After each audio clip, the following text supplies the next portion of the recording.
When I initially recorded the script for the Lonely Wolf Treat video, I was a bit skeptical with the reception it might receive. It's something that isn't super well known, and it's rather unconventional compared to the GD completions and Roblox Studio stuff I put out there. I expected there to be some comments questioning me and the content itself, but much to my surprise, it kinda blew up. It's currently my most viewed video of 2026 as of writing this script, and the comments were greatly appreciated. With all those factors taken into consideration, I figured, why not yap more about Nom Nom Nami herself and her other works? Well, my knowledge of the so-called Namiverse has expanded greatly, so that's what this video will be about today. Enjoy the long watch. So some things I should note about Lonely Wolf Treat that I missed in the previous video. For starters, I kept saying developers plural.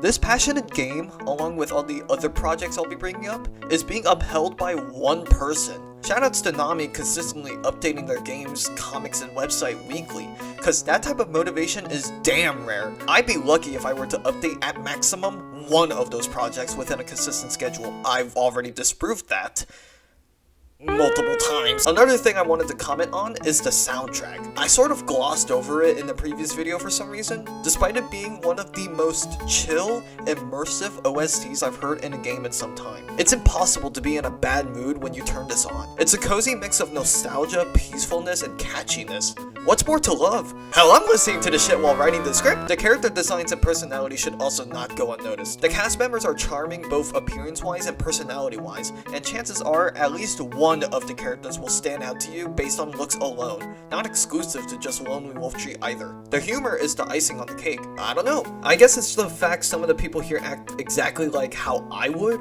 but I genuinely find myself laughing looking at some of the dialogue in the games or the different comics on Nom Nom Nami's website. Not much more to elaborate on. Speaking of which, let's actually finally talk about their website.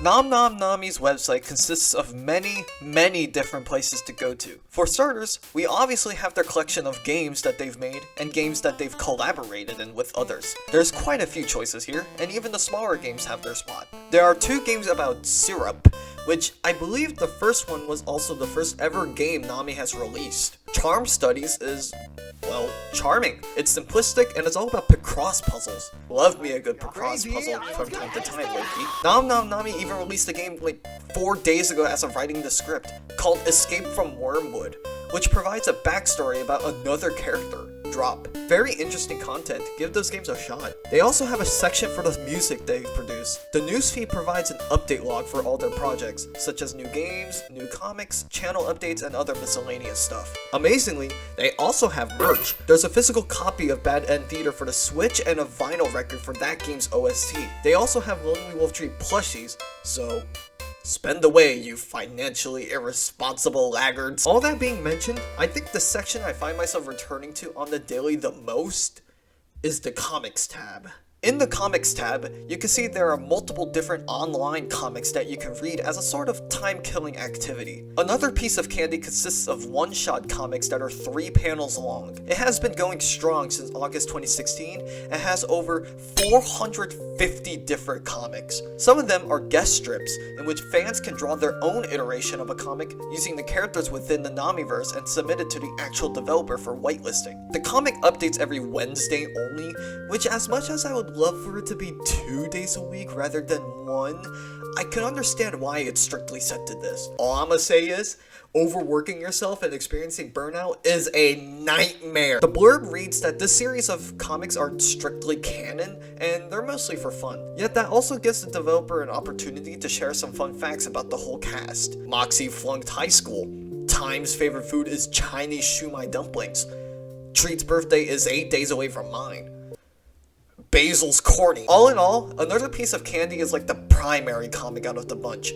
But that doesn't mean the other comics should go ignored. Mox Donaldson and the Foxy Catch are great longer comics where people's comments actually have an influence on what gets drawn. They both have chapters and a story to them, letting all the characters' personalities shine. The Little Doodle comics are also nice, each of them oriented around a specific game, and even some personal ones based on IRL happenings. The most recent one that was started, Timber's community service from February 2026, is also nice and updates every Monday and Friday. So far, it's about Timber Pastille, discussing matters involving Pastille's exclusion from another piece of candy or something like that. Keep a lookout for that comic as it develops further. All in all, in addition to archiving artworks and blog posts, this website is basically the main hub of the Namiverse, and a good introduction to what this creator is all about. Any new fan can easily observe the website and explore what this solo developer has to offer for their fans.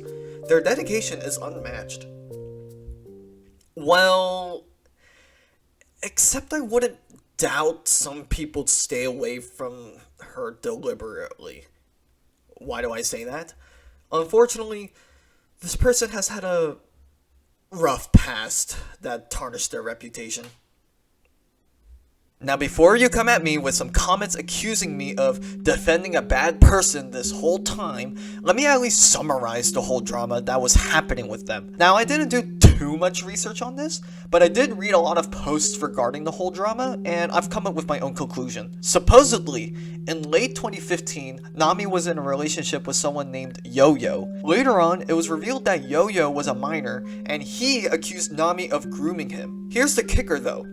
His age had been a complete mystery. Yo-Yo never explicitly told Nami his age whatsoever. That particular subject upsetted Yo-Yo apparently, so Nami couldn't confirm whether he was of age or not despite asking several times. There were also apparently 2 other people involved who were manipulative and terrible as well, basically promoting the relationship despite how messed up it was. Now, does the fact that Yo-Yo never said his age at all excuse Nami for being in the relationship in the first place? Not really, and she recognized that. Despite the rather convoluted mess, she still took full responsibility, which is commendable. Unlike a certain someone else who was a part of my personal friend circle, blaming the quote-unquote victim, or deflecting blame, or fabricating excuses, or even downright ignoring the conflict is never ever a good idea. Take accountability and change for the better, which Nami has been showcasing so far. Alright, the reason I say quote-unquote is because I hate to admit that Yo-Yo is also in the wrong. They have the privilege of being a minor and naturally gain respect and sympathy for having undergone this event, but the fact that he never revealed his age at all meant that Nami was unfairly pushed into this controversial spotlight. And oh boy was the reaction brutal. Even though this happened in late 2015, the controversy peaked in infamy in 2023 when Markiplier played Bad End Theater and tons of comments were mentioning the grooming accusations and the situation resurfaced again. It's such a deep rabbit hole of information and discussions, and I got stuck thinking what to make of all of it. But ultimately, my thought process compiles down to this. I believe Nami's lack of clarification or action regarding confirming Yo-Yo's age makes her partially responsible as a consenting adult. Yet, Yo-Yo hiding his age was also super problematic. Perhaps he was scared that if Nami knew his true age, she'd cut contact with him entirely. Not to mention he was a kid. Kids do dumb stuff at the wrong times often. No matter though, Nami's position in the bombardment was truly undeserved. There wasn't any sexual activity as far as I'm aware, so the grooming allegations are fairly weak. But Nami should still have responsibility considering she was an adult and should have made it clear to herself what she was getting into. Getting into a relationship with someone who refuses to disclose their age is a major red flag. Fundamentally, both parties were wrong. But goddamn, Nami got the worst treatment. At the end of the day, I will continue supporting this developer because change has been showing. Misconstrued shenanigans like these always boggle me because it always amounts to both parties being responsible. It's just a matter of what you make of it based on legality or mindset. Those 2 people who supported the relationship and emotionally manipulated Yo-Yo are absolutely awful. Yo-Yo made some dumb choices and kept his age confidential, which led to this garbled mess. Though to give him the benefit of the doubt, it's hard to be open about this kind of stuff. And Nami didn't really think that whole keeping the age a secret thing through and lacked any proper action about it. It's so stupid. Stamped and sealed, she isn't and never was a groomer. It was a platonic relationship in which the other party never mentioned his age once until the relationship had developed. Nevertheless, was she in the wrong in some capacity? Absolutely. She had a bit of doubt about the relationship but never took action or considerably thought about it.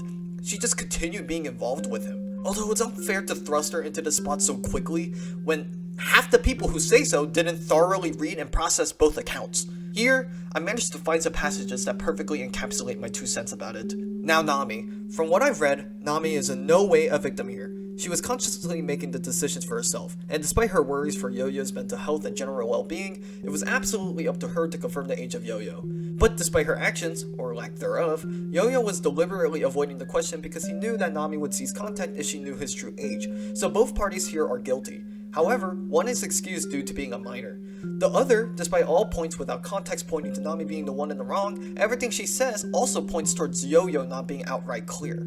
It's hard to make an overall decision on the matter when the information is coming from two individuals who are right at the heart of it. Their personal bias will either stick to defending themselves, defending the other, or shifting between them rapidly. Yo-Yo strikes me as someone who needs a lot of help emotionally. Reading his document tells us exactly what we need to know, but the defense is all over the place. Nami, on the other hand, had written her document to point out any misunderstandings that Yo-Yo had stated, but overall to apologize to Yo-Yo, to clear her name as someone she isn't, but highlighting who she is. Nami is and was a consenting adult. Her excuses are non-existent, and that makes it clear to me that she doesn't blame anyone but herself, which in my opinion is commendable at the very least. From where I stand, I will continue to support Nami's work in the future. I think the position she has been put into is undeserved, but justified considering her responsibility as an adult interacting with a child. I really hope she is able to find a stable source of income in the future, and if I can help, I will. I'm a bit confused on all of this stuff, but holy hell, what a cesspool this situation was. But to give my opinion from what I've read, both parties are guilty. The other not telling their real age, leading them to consequences like this, and the other forgetting to clarify what they're entering into. Even with that, Nami didn't deserve to be put in such a situation, to be honest. It's just mostly the society sees the wrong things before actually assessing the situation itself. For this one, Nami having a relationship with a minor is the wrong one and everything else is disregarded after that. Yes, but she still didn't know. It was kind of stupid for her to not even think to clarify the age, but you can't call her a groomer because she unknowingly had a platonic relationship with someone's age she forgot to clarify. And don't say I'm trying to support them because I really don't care about Nami since the first time I played their games, and I don't know if they should be called groomer just because she forgot to clarify. And I'm not saying she did forget to clarify, but there's some semblance of reasonable doubt. Plus, the fact that Nami, once realizing her mistake, ended the relationship and a game she was working on because she realized said mistake. Yeah, I'm not saying that Nami's perfectly in the right, I'm just saying that they're not immediately in the wrong. No, Nami's in the wrong. She had a romantic relationship with a child. You're exactly right. I'm tired of people just taking all of this at face value. Again, I'm not trying to play devil's advocate. I just don't think it's right to call them a groomer when there's a semblance of doubt. If you could prove they had full intention on dating them and knew their age, then it could be proven. While I agreed that she should have said no, she never wanted to have a relationship, it seems like. She mentioned that it was meant to be platonic. He misconstrued it. Also, if someone isn't comfortable giving their age, they're probably underage. Her not clarifying is definitely her fault, and from Yo-Yo's screenshots, she clearly enjoyed being in this relationship despite her hesitation at first. Nami is 100% in the wrong. Plus, it just seems weird Nami didn't notice red flags when she met Yo-Yo IRL for the first date. Yo-Yo was still 14 at that time, and 14-year-olds tend to look different from 18-year-olds. So the consensus here is that Nami is not a creep, just a moron who didn't do their due diligence, is that right? Well, Amphibian Formal 9833? Yeah, that basically sums it up. I know this video took a weird ass turn, but I think clarifying and helping people understand that things should be examined deeper rather than being taken at face value is so important. Nami was in the wrong, but Yo-Yo isn't in the full clear either. Plus, she fully apologized and has been showing some change in self-melioration. So clearly, with all the information I dispensed, this situation shouldn't be so significant anymore. It was a dumb mistake and a stupid misunderstanding that could have been prevented if either A, Yo-Yo said their age at any point, or B, Nami knew the signs that the relationship was going to lead to controversy as an adult. I mean, no matter what, I'm still supporting this developer all the way through. She's proven to others that she learned from that mishap and is now going strong with the content she's pumping out. Honestly, good for her. Okay, I'm for real done with that topic, jeez. My bad for that yap fest. I just felt like publicizing my thoughts about that dummy shit. Wanted to make sure that me saying I recommend her work is not indicative that I support her past actions. Anywho, there's one more thing I wanted to go over before the video is over. Previously, I stated that Lonely Wolf Tree was a hidden gem and has made me feel genuine emotions from anger to happiness a plethora of times throughout its story. Well, recently, I played through another game that is tangential to Lonely Wolf Tree, and it's time for me to recommend this one as well. let me introduce you to Night with Timber. Released on November 13th, 2025, Night with Timber follows the story of the supposed antagonist, or enemy, of the Lonely Wolf Tree franchise. Here, you get to play as several different characters, and each of them have a truckload of different routes you can take with unique dialogue and choices to go with it. I do have to warn you that this game contains some 18+ content, so do keep this in mind for anyone who isn't a diluted, horny-ass bastard. Basically, you interact with Timber and achieve multiple endings based on what you want to do. There are also epilogues and timelines to help structure the story more. Now, it's shorter and more simplistic than Lonely Wolf Tree, but Timber was expertly fabricated to be a fantastic character. He has good charisma, humor, and personality. Plus, the soundtrack has such a vibe. The bass guitar seals that calm undertone the game establishes. I don't think you have noticed based on what I've been saying in this section, but me personally, I know it's widely accepted that Timber is a villain or an evildoer and whatnot, but am I missing something? I deadass just can't reason out why he's considered one by the cast. He's done some fuck-ups in the past or whatever, but he's changed, and honestly, the violent treatment he receives as he progresses further into Night with Timber is more than enough to justify my opinion. Indirect death of rabbits is merely circumstantial in his case. Getting tied up and destroyed by a shock collar around his neck is indubitably criminal. Damn, I feel bad for Timber. I fucking hate Senbei. And Manju, and Osmanthus. Like, bro, fuck them all. Why are you breathing? Let me not start a rant. All in all, this game is great, and it has a short runtime too, so if you have a lot of spare time and you're bored out of your mind, I'd recommend giving this game a shot. That was the continuation of my previous Lonely Wolf Tree video. It was all over the place, but at the end of the day, I suggest you view this developer's content at some point. At least once. It's super charming stuff. Calm, immersive soundtracks, humorous comics, deep, story-rich games about exploration and other topics, artwork. What more could you possibly ask for from this person? It's clear she's very passionate and she wants to continue providing content for both her own satisfaction and for us, which is respectable. Am I getting too attached for my own good? Perhaps. Don't make fun of me. But whatever. This person makes awesome stuff. Keep an eye out for any new drops, and I will finally make my leave now. Links will be provided in the description in case you're curious. See y'all later in the next video. Bye bye.